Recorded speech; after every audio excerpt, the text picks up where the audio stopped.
All Hello, right. everyone. If you do not know me, my name is Amy Sloan. I'm a wife, a mom of 5, and a second-generation homeschooler. You can find me online at humilityanddoxology.com. Today, I'm so excited to be joined by my friend, Matt Miner. Hey, good morning, Amy. Good morning. Thanks for coming. Matt earned his MBA at Duke's University's Fuqua School of Business with concentrations in marketing and general management, and his undergrad degree from Arizona State University in finance. Matt's focus is helping others to do a great job managing their money.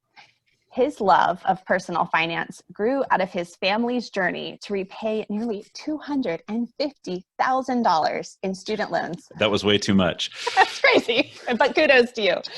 They did this within about 3 years of completing graduate school. Since then, Matt has worked to provide resources and coaching in this important area. Matt lives here in Raleigh with his wife, my friend, Charity. And She's my friend too, for a long time. That's right, lifelong friends. And their 3 amazing children, Lucy, Josh, and Ben. Matt loves spending time with his family, writing, running, hunting, doing carpentry projects around the house. And you can read more about Matt and his thoughts on money at designindependence.com. So, Matt, we heard a little bit of your story there in that bio. But A lot of it, really. A lot of it. But could you share a little bit more about your family, your homeschool, and your family's history with this whole budgeting, finance thing? Well, look, Amy, thank you so much for having me on today. It is just a pleasure to be here at Humility and Doxology, and hopefully to provide some value to your readers, and I guess for this call anyway, to your listeners. So yeah, my family is, like Amy said, we have 3 children. My wife Charity and I have been married for almost 19 years. I should be able to just rattle that off, but it'll be 19 years this year. And our kids, Lucy, Josh, and Ben, have been homeschooled for the last 10 plus years. They're 14, 12, and 11. And so we have only and always homeschooled. And we have also been done a lot of that homeschooling through the Classical Conversations community in Durham, North Carolina, and have had a lot of our homeschool resources and kind of experience through Classical Conversations. So that's been a good fit for us. From the standpoint of our history with budgeting, my history with budgeting was kind of sorted until about 2010, and then it's been a lot more ticked and tied since then that kind of enabled some of that progress that you talked about, and then even more recently is what enabled me to make a switch from the corporate work that I'd been doing post-business school to working as a financial advisor, helping other families do a good job with their money. So I'm what's called a fiduciary fee-only financial advisor, and I have my CFP now and have been doing this for about 2 years. My firm, PLC Wealth Management, works with about 200 families, most in North Carolina, but I also have clients all around the country and even some global consulting clients. So that's fun. That's kind of what I'm about. And I think it's going to be fun to go through these questions. I definitely have opinions about homeschooling and money, and hope that the conversation will be super helpful to your readers. Awesome. Well, we love strong opinions around here. So, but let's start sort of with a basic big picture question, because sometimes people feel overwhelmed just even by the idea of a budget, or the term budgeting feels scary or like it's super complicated. So when you say budget, what do you mean by budget? Why is it important? And are there any common misconceptions around budgeting? Yeah, so I think that there are common misconceptions around budgeting. I guess when we say budget, I like Dave Ramsey's definition on this as well as anywhere. He says it's telling your money where to go rather than wondering where it went. How you do it is less important than that you do it, and that you do it as a team approach between husband and wife, and as they grow up, even involving your children, is, I think, really desirable. I tend to think of this in 2 main ways. One I would call the detailed budget, and one I would call the anti-budget. If you're just getting started, it's probably great to think about the detailed budget, which is where you literally look at every dollar that's coming in, start with your gross income, show the taxes, any benefits that you may have withheld from your check, and get all the way down to your take-home pay. By by literally starting at the gross income level, you may notice that you signed up for a benefit that you never use, and that may be a chance to get rid of that. Okay, so then you got your take-home pay, and from there, as a Christian, we would always start with the tithe at the very top, and then because we want to think about these things in the right way, we would look at saving and investment as the next thing after giving, and then whatever's left over after that, we would look at allocating to various spending categories. And the way you'd want to do that is you take your best stab at it, and then you literally track it dollar for dollar. And I think when you talk about people feeling that budgeting is intimidating, the huge reason is that that's a really big project, what I just described. And maybe the hope that I can offer on that is if a family will engage in that for 2 to 4 months and really do that, they will then have an accurate picture of what they're currently doing, and then maybe can begin to move towards what I'm going to talk about next, which is the anti-budget. And in the anti-budget, you just set budget categories at the highest level, and you fill those buckets up with your income, and you don't have to track everything at a dollar for dollar level, as long as, and this is the key, you can't be borrowing money or accessing savings to top things off if your anti-budget isn't working. And so otherwise, that's not really a budget. It's not really a budget. And so as long as you're not adding new debt or tapping savings, a great anti-budget, I would call it the 10, 20, 20, 50 budget. And that would be 10% towards giving, 20% towards savings and investing, 20% towards fun things that you enjoy, whatever those are, and then 50% towards your general lifestyle expenses. On a budget like that, you're saving way more than the average American. And by the way, it's fine if you're in a debt repayment phase to think of that 20% as being a debt repayment target, because 20%, first of all, it's a big number, and second of all, debt repayment is like savings.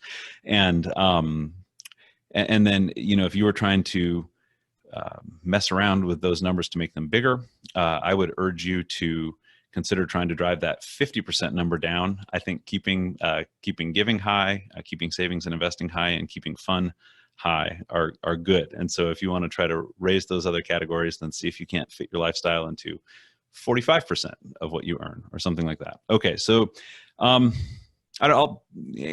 would you like to follow up, Amy? Those are a couple budgets. And no, that's really helpful. And I guess what I hear you saying is that I think a lot of people think that for a budget, there's like a bunch of specific rules they have to follow, or like an app they need to get, or some intricate envelope system. And they just don't even think about it because that feels overwhelming. But what I hear you saying is that being purposeful and being on the same page with your spouse is really kind of the foundation of budgeting. Man, I could have given a much shorter answer.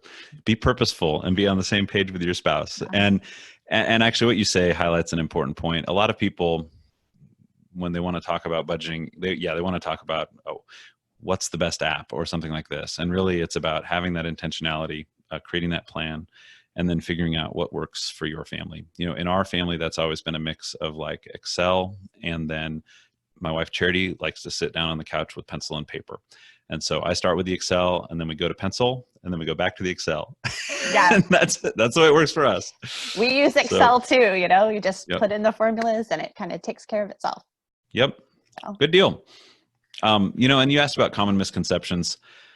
I think you've addressed them with just like thinking in terms of, on the one hand, it needs to be real and right. On the other hand, you don't need to make it harder than necessary. And it will feel hard for the first 1 and 2 times, especially if you can persevere and get to times 3 and 4, let alone times 30 and 40, it will seem much easier.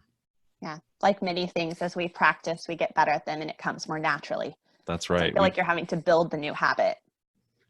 We tell our children first time, worst time. It's true for grownups too. Yes, for sure.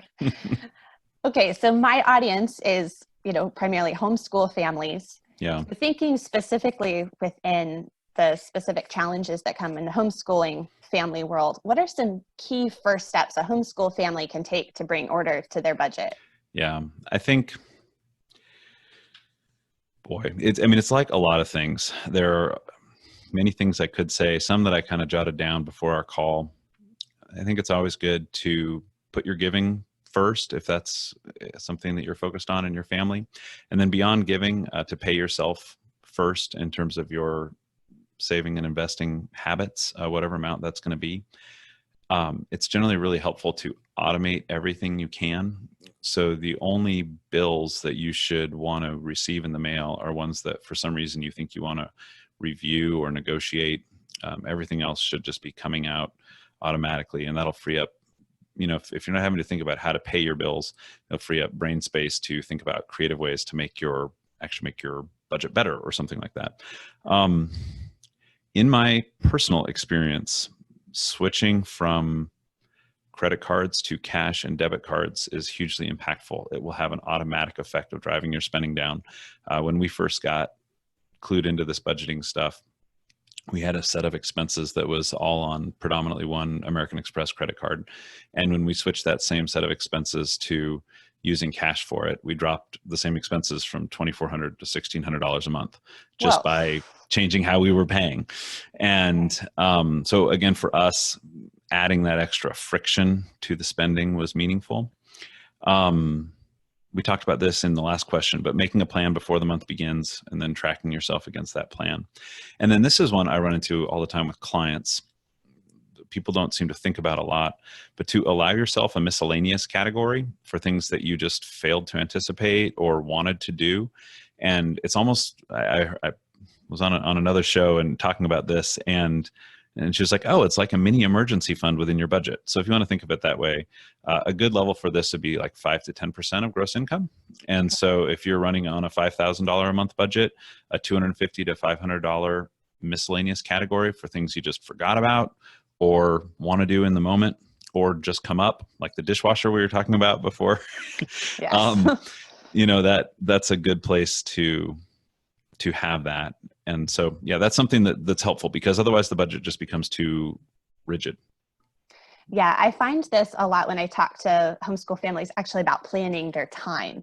Because a lot of times you plan out your time to the very extreme edges and you leave no white space in there. So one kid gets sick or the dishwasher breaks, like happened at my house, or, somebody needs a little extra help with their math, and it's thrown your entire day off. Yeah. Whereas if you just gave yourself that margin and kind of expected the unexpected to begin with, it ends up making it a lot less stressful day to day. So same kind of thing with your money. Man, so wise, Amy. It's the Sabbath principle for money. Yes, exactly. I love it. All right. Okay, so thinking again, still sort of this homeschool family thing. I don't know a lot of homeschool families that are, trying to keep up with the Joneses and comparing fancy yachts and houses, but it's really easy, whether with the homeschooler next door, down the street, or on social media. You're seeing families doing all sorts of really cool classes and co-ops and subscription boxes. And, there's those library book sales that really get me. So, how can we provide a quality education to our children, which is really important to invest in that while not sacrificing our financial independence and still making wise choices with our money long-term? Yeah. Your readers all know homeschooling isn't cheap, but it's also not easy. And so if you can figure out the homeschool part, this money thing is not that bad. I thought a little bit about how to come at this question that you shared with me. I feel like a quality homeschool education looks different for each family, but in terms of how you might think about, first of all, budgeting for homeschool, if you've never done it before, then, assume you can do it fairly cheaply, because like anything, it costs what you want it to cost. Yeah. And so start with cheap, and then notice where the pain points are and add over time services or resources that may be helpful to your homeschool.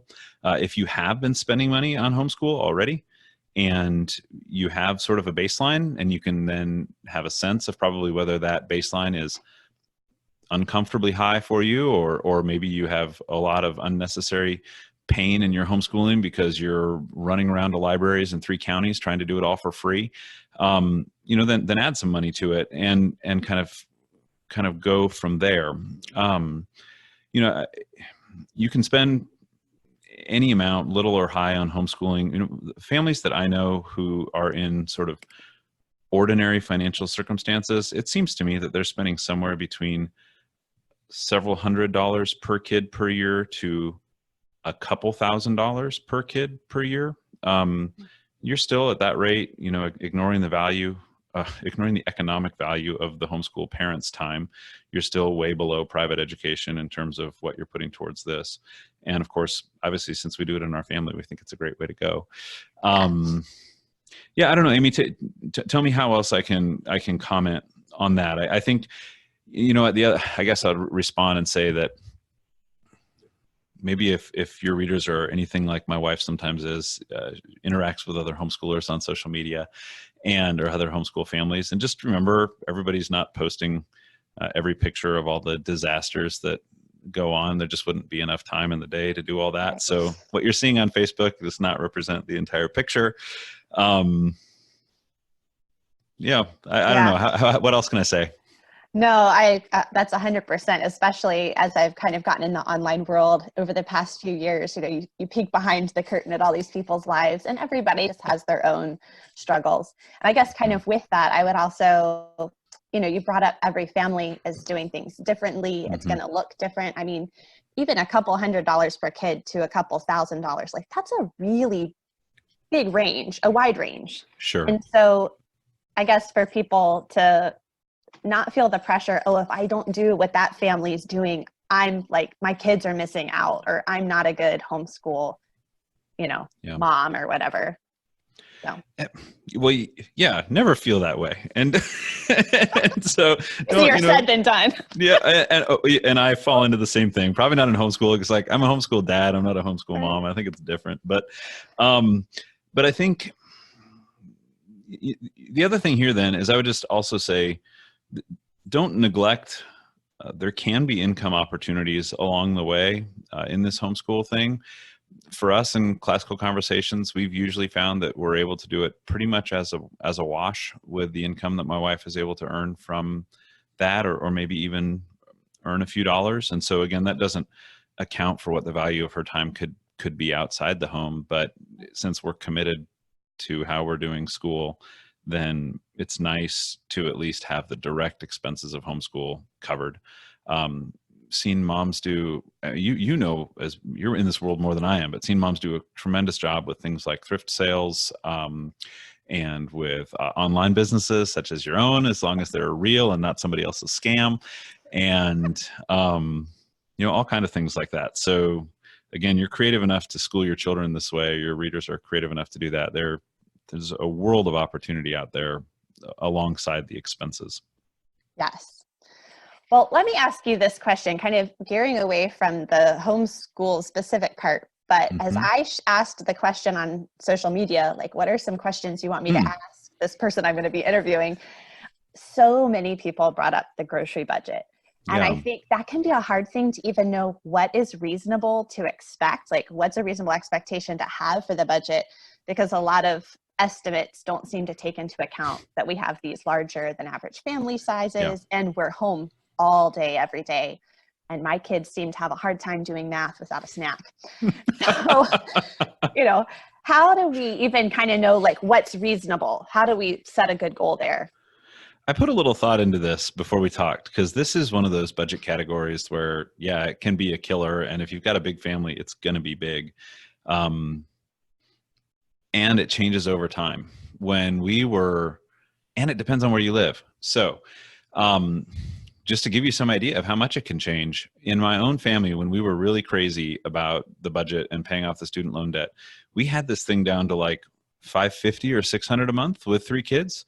But those 3 kids were like 4, 3, and 1 or something like that at the time. And we were living in the Midwest, and it was 2010. So it was like in the midst of the economic catastrophe.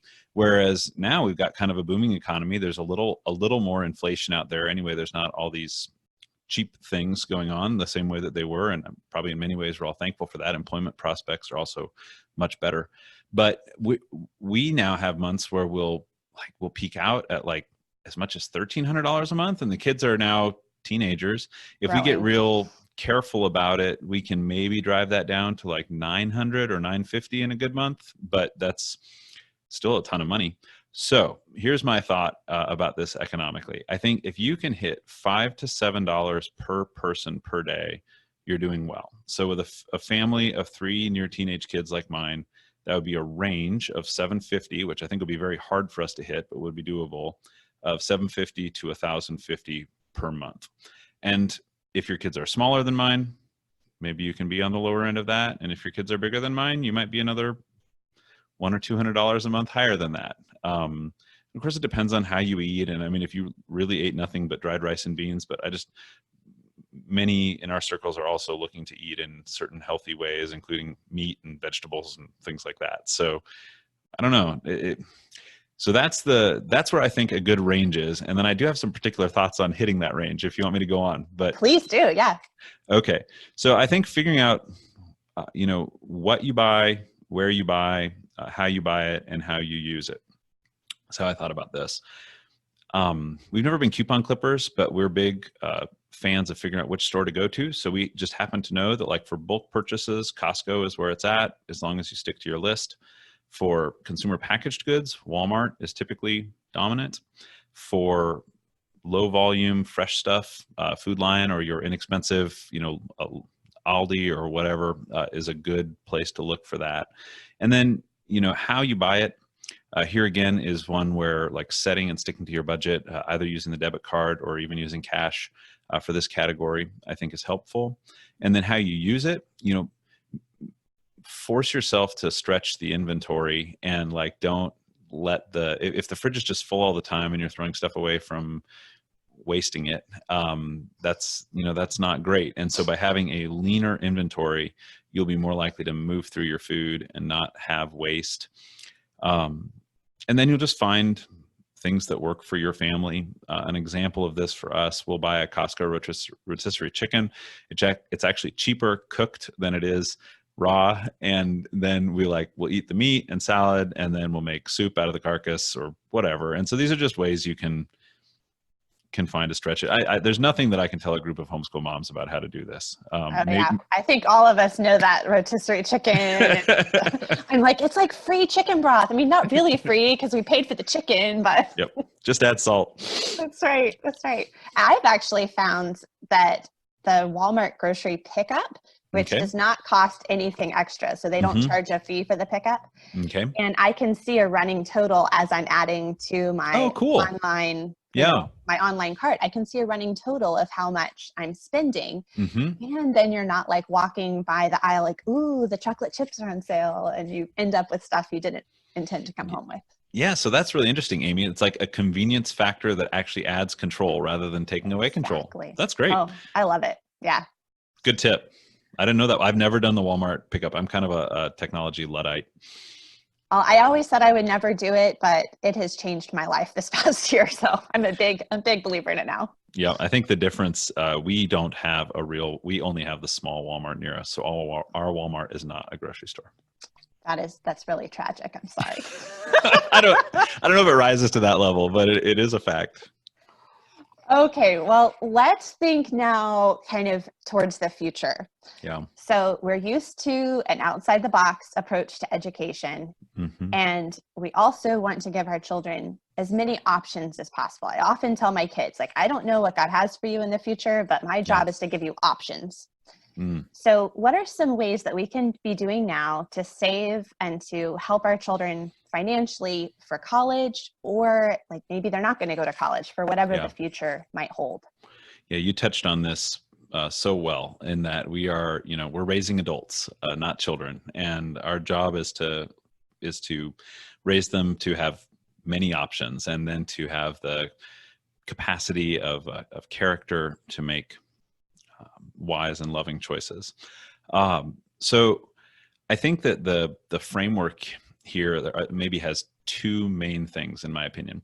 The first is that you need to make sure that you are taking care of yourself. And I don't mean that in a selfish way, but that your own personal finances are on a stable trajectory, such that you're not going to be either a source of worry or a source of burden to your children at a future time, whether that's in the near future or in the far future. Said bluntly, some level of retirement savings, I would say, like, at least 10% or more, and not having debt, are higher priorities than any kind of financial savings for your children, whether that's thinking in terms of legacy gifts or whether that's thinking in terms of paying for post-secondary education. Take care of yourself first. I guess this is the put on your own oxygen mask before you help others portion there. Okay, so then as far as the kids themselves go, I think teaching them the framework to earn, give, save, and spend, and just giving them those basic budgeting tools. They can earn through employed work, whether it's babysitter or grass mower or leaf raker. They can earn through launching their own business. And, they have the luxury of time, which parents don't, to put into that. They don't need a high hourly rate, but they can learn skills through their business. So I think teaching them about earning capacity is really important. And then when it comes to college savings, whether it's because my own, financial services industry pushes this, or just because of parents' tendency to be concerned about whether they're doing it right, and wanting to immediately think about 529 investing and stuff like this. 529s are great if you're clearly filling up all of your other buckets. They can offer a tool for saving for college for your kids, but I think they need to be thought of as luxury investing. What you're doing in their lives is a lot more important. And even when there is sufficient resources to begin doing some of that 529 investing, I like people to think of these in terms of funding them at a level of not more than 50 to 75% of the total budgeted cost. And even if you're at like 25% of the total budgeted cost, I'm talking a lot, but like here, a quick framework on that is even for full boat in-state tuition here in our state, and it's fairly expensive. So if you were to take like $20,000 as a fully loaded UNC tuition right now, a child through hustle can earn $10,000 a year. That's not easy, but it's not by any means undoable. That's $5,000 in the summer and $5,000 over the course of 9 months. And then meanwhile, if you have saved, and this is in today's dollars, so it'll be different in the future, but your money will have grown as well. So in today's dollars, if you had saved $20,000 for that child, that would be $5,000 a year that you could put from your savings towards that. And then the other $5,000 could either come from current cash flow or from some other creative way of doing that. And so, on the one hand, you look at it just on paper and you're like, oh my goodness, it's going to be $80,000 to $100,000 just to send my child to in-state tuition. But if you kind of break it down the way that I just described there, I think most people go, I could save $20,000 between now and the time they go to school for my kid's school, and they could earn $10,000 a year, and then we'll figure out the other $5,000. So yeah, that kind of gives just some good perspective, because I think there's all the like crazy headlines where you see all this future of education costs, and you just sort of like are like, ah, right, you just curl up into a ball, right? What can you do with this? But you're like, hey, this is manageable. Let's not make it a crisis. So that's helpful. And that's paying full boat. You can then quickly, again, in our circles, look at things like dual enrollment, do a couple years at a community college. Now you've cut that $80,000 figure in half. And so now you're down to half of those numbers that I just illustrated, for example. Makes such a big difference. Big difference. Yep. And you talked a little bit in there, you were mentioning how you can kind of give that, earning, giving, saving kind of framework to our children. Are there any ways that you would encourage families to kind of help kids get a vision for taking care of their money, earning it now, and saving for the future? Or do you have a go-to resource that you would recommend? I don't. It's like, I don't think it's a trick. I think it's just something that you do over time. I think you can think of it as part of your homeschool, as part of what you're teaching your children. Or parenting. Or parenting, yeah. And so I think you may have people in your life that you can enlist to support you in this. I'll give you an example. I always offer to clients that if they have a child that they would like to bring into a meeting, I would love to talk to that child about that child's financial plan. Like, what are you doing to earn, save, spend, and give? And so, so that's one example. You may have a family member who would be willing to support your efforts in this just by having a conversation. We've done some things that are co-op. There's a project, I think it's called in our co-op, I think it's called Project 23, that asks the kids to imagine their life at age 23 and put together a plan for that. You can certainly create something like that on your own. Dave Ramsey definitely has some resources out there related to talking to kids about money, and I think they're probably as good as anything. I think it's his daughter, Sarah. I'm not going to get it. Rachel Cruz, of course. Excuse me. I think it's Rachel Cruz, who has maybe a whole book on that she wrote with her dad, and I have not read it. I think it's one that's on my shelf that I haven't read. Money I could have saved. The library, Matt. The library. Well, it's in the library. I don't know. Those are a few thoughts, Amy. Okay, great. Thank you. Well, how about for adults in the books or resources in the, financial realm? Yeah. Let's think like kind of two different things. One, we have a beginner, maybe they're in debt or they have never had any experience or training and this is all new to them. Like, where would you send those people? And then maybe people who are, okay, we kind of have a bit of an idea of what we're doing, but we really want to get even better. And where would you put some? Yeah, well, this is the trouble. When you invite me to come speak and ask for 3, I bring 6. So awesome. There you go. All right. So for the beginners, in my opinion, there's no better motivation book than Dave Ramsey's Total Money Makeover, especially if you're in debt. That's the why pay off debt, why care about your money book. Some people find Ramsey completely unpalatable. If that's you, I guess you should skip it. But I still, that was the book that started us on our journey, and I still think it's quite good. If you, the companion book to that, if you are in control of your money, would be The Automatic Millionaire by David Bach. And that's all about automation and how to set that up in your finances. To move then to like the intermediate or advanced options, there is a book, I actually just recently gave a bunch of copies of this away to folks in our homeschool co-op, called The Simple Path to Wealth by Jim Collins. And I have not read this one cover to cover. And I'm going to qualify these next intermediate advanced options by saying, actually, all of these books have a specifically non-Christian worldview. Okay. I just find them good books. So The Simple Path to Wealth by Jim Collins, Your Money or Your Life by Vicki Robbins. If you want to like go down the minimalism crazy path, she has good motivation there.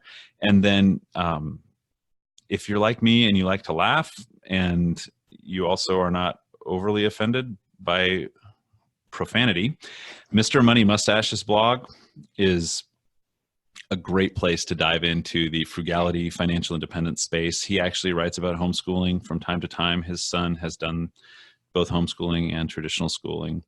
But he is an entertaining writer and his articles run the gamut. So those would be my intermediate or advanced options.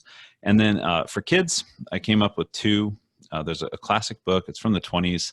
It's more in the prosperity mindset space. So I have maybe some reservations on it, but I've had my kids read it. It's called The Richest Man in Babylon.